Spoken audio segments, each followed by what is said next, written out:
بسیار خوب، این صحنه رو تصور کن. تو رو توی دنیایی رها میکنن که هر لحظهش نبردی برای بقاست.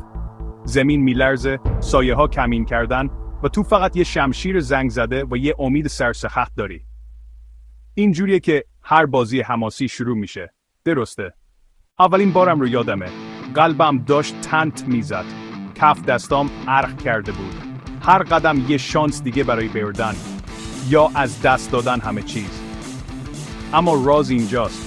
هیچ وقت درباره تجهیزات نیست. درباره دل و جرأته.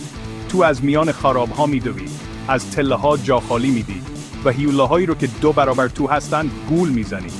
هر لحظه نزدیک به شکست. اون فقط تجربه برای روح توه.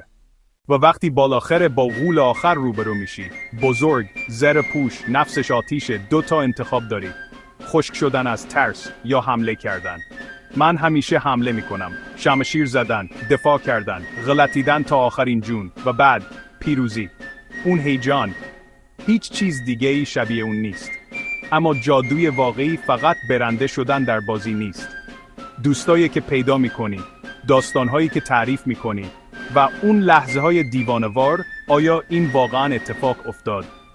مثلا وقتی هم تیمیت تصادفی پل رو منفجر میکنه یا تو یه حرکتی رو انجام میدی که حتی نمیدونستی ممکنه.